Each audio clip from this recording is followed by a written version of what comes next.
Assalamualaikum warahmatullahi wabarakatuh. Good morning everyone, and honorable lecturer Miss Kamala Puji, and all my friends. My name is Vanisha Indatri Aulia with student ID number 254-11017 from Management Class 25B. Today, I am very excited to stand here and talk about a fundamental topic in economics that deeply affect our daily lives. We live in a world full of choice, and for every time we say yes to something, we are unsocially saying no to something else. This brings us to today's presentation, Lifestyle versus Wallet, Understanding Opportunity Cost.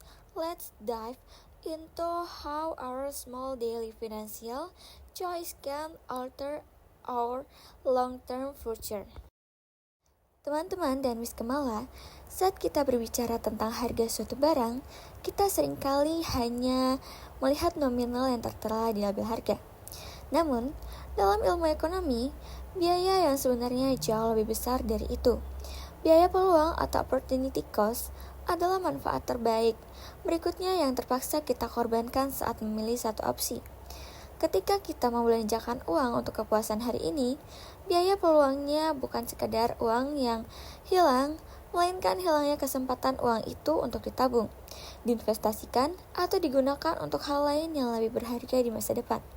Bahkan, waktu yang kita buang secara tidak produktif pun memiliki biaya peluangnya sendiri.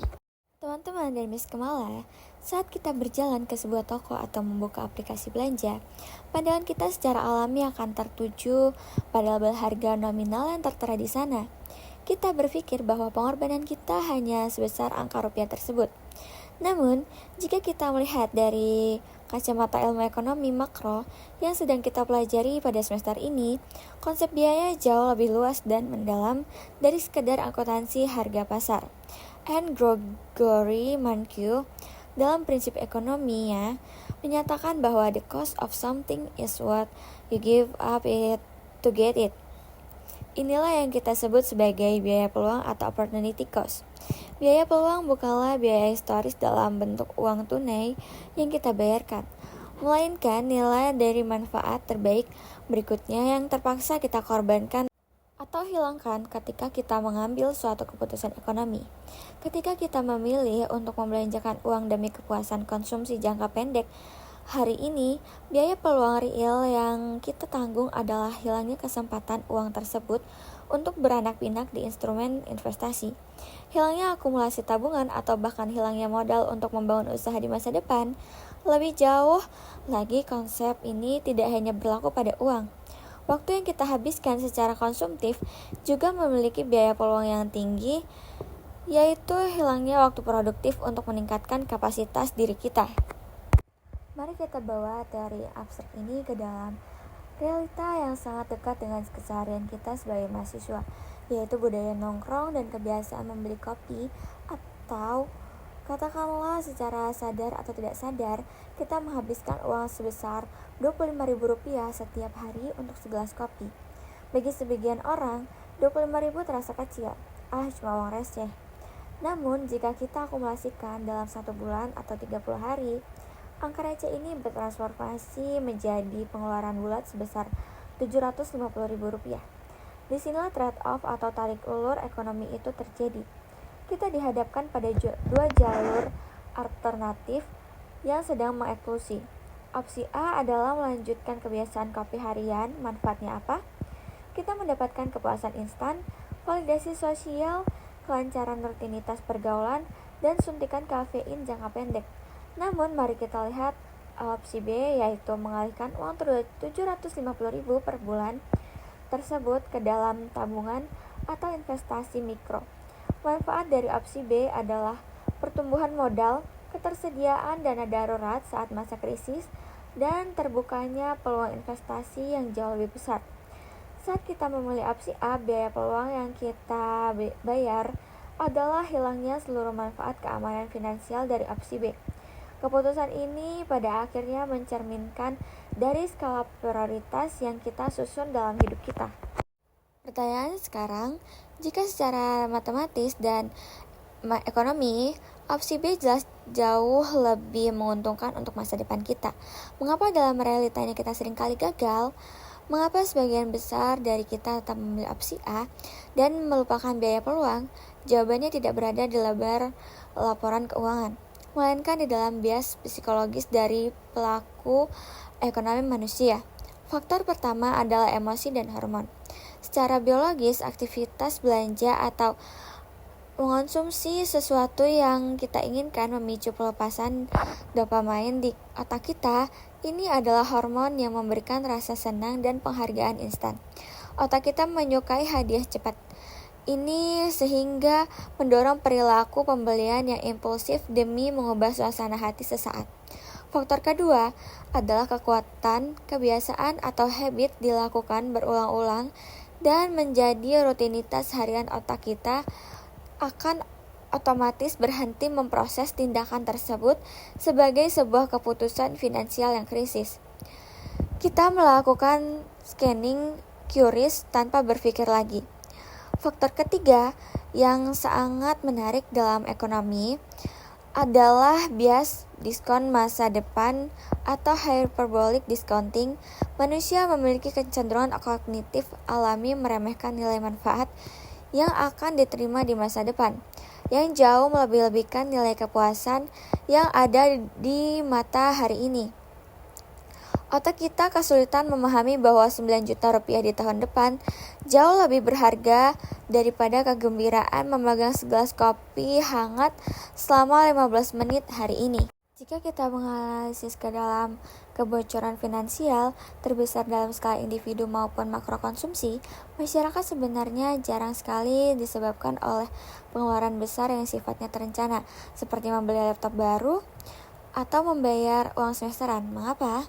Karena untuk pengeluaran besar kita cenderung berpikir keras dan melakukan perencanaan jangka panjang. Ancaman terbesar bagi dompet kita justru datang dari pengeluaran tersembunyi yang dalam literatur perencanaan keuangan populer disebut sebagai delayed factor. Pengeluaran ini berhasil lolos dari radar pengawasan kita karena nominalnya eceran dan dianggap remeh saat dikeluarkan satu persatu. Mari kita sebutkan sebuah contoh di sekitar kita. Cemilan sore hari atau jajan boba, biaya langganan aplikasi streaming, film atau musik bulanan yang sebenarnya jarang sekali kita tonton. Biaya jasa antar makanan online dan ongkos kirim yang berulang-ulang karena kita malas keluar kamar, hingga kebiasaan makan di luar akhir pekan yang tidak terkontrol. Jika kebocoran-kebocoran kecil ini tidak pernah dianalisis dan dibiarkan terus mengalir dalam jangka panjang, mereka akan menggerogoti stabilitas ekonomi individu dan menghancurkan kapasitas deposibel pendapatan yang seharusnya bisa kita tabung. Lalu, setelah kita memahami akar masalah psikologis dan mengenali kebocoran tersembunyi ini, apa solusi konkretnya? Bagaimana cara kita melatih diri agar mampu mengidentifikasi biaya peluang secara jernih? Sebelum menekan tombol bayar, kita bisa menerapkan 3 hal taktis yang sangat praktis ini. Langkah pertama adalah mencatat dan mengkategorikan. Untuk melakukan audit keuangan mandiri secara ketat selama 14 hari ke depan, rekam setiap rupiah yang keluar sekecil apapun itu, lalu kelompokkan ke dalam 2 kategori besar. Apakah ini murni keinginan impulsif atau kebutuhan esensial? Langkah kedua adalah menghitung alternatif secara instan. Buat sebuah refleks baru di dalam pikiran kita. Setiap kali kita ingin membeli barang non-primer, lakukan kalkulasi biaya peluang secara cepat. Jika uang ini saya alihkan ke investasi dengan bunga majemuk, akan jadi seberapa besar nilainya di masa depan. Langkah ketiga adalah terapkan aturan atau rule of thumb. Buat sebuah sistem penyaring emosi yang ketat. Salah satu contohnya adalah aturan skor kebahagiaan. Katakan pada diri kita sendiri, saya hanya boleh memberi barang ini jika dampak utilitas atau kebahagiaan jangka panjangnya bernilai di atas skor 7 atau 8. Jika nilainya di bawah itu, maka coret dari daftar belanja Anda. Untuk melengkapi strategi tadi, kita memerlukan kerangka kerja anggaran yang konkret. Salah satu metode paling efektif yang bisa kita lakukan adalah metode budget 50-30-20. Konsepnya sederhana, alokasikan 50% pendapatan untuk kebutuhan pokok yang tidak bisa ditunda, kunci 20% di awal secara disiplin untuk tabungan dan investasi masa depan. Sisa 30%-nya kita bisa gunakan dengan bebas untuk gaya hidup atau kesenangan agar kita tidak kehilangan motivasi. Selain itu, kombinasikan dengan aturan 24 jam. Jika melihat barang yang menarik di e-commerce, tunda pembeliannya selama 1 hari penuh. Beri waktu bagi otak Anda untuk melakukan pendinginan emosi dan berpikir lebih jernih. Mari kita lihat visual matematisnya. Secara nyata pada slide ini, jika kita berhasil mengendalikan delete faktor atau pengeluaran kopi 25.000 per hari dalam 1 tahun, total dana yang berhasil diselamatkan adalah sebesar 9.125.000. Namun, jika uang tersebut tidak hanya disimpan di bawah kasur, melainkan dialihkan ke instrumen investasi dengan estimasi return moderat 5% per tahun, uang tersebut akan berkembang menjadi Rp9.581.250. Ada keuntungan tambahan sebesar Rp456.250 yang bekerja untuk kita. Tip praktis untuk mewujudkan angka ini adalah dengan mengaktifkan fitur auto transfer ke akun investasi sesaat setelah kita menerima uang atau kiriman bulanan, sehingga uang tersebut aman dari sifat impulsif kita. Pada akhirnya, kesadaran akan biaya peluang ini akan membawa kita pada 3 manfaat besar jangka panjang. Pertama, kesiapan darurat, di mana kita memiliki tameng finansial yang kokoh untuk melindungi diri dari kejutan hidup yang tidak terduga. Kedua, pertumbuhan aset melalui efek bunga majemuk dari investasi rutin kita. Dan yang paling penting adalah yang ketiga, yaitu ketenangan pikiran. Memahami biaya peluang untuk tenang membatasi hidup, melainkan tentang mengurangi kegelisahan dan stres, karena kita tahu bahwa kita memegang kendali penuh atas masa depan keuangan kita sendiri. To wrap up my presentation today, remember that very small financial decision we make today determines the quality of our tomorrow. Be mindful of your opportunities cost, choose wisely, and enjoy the peace of mind that comes with financial awareness. Thank you so much for your time and kind attention. I will now be more than happy to open the floor for your any question, feedback, or discussion you may have. Thank you.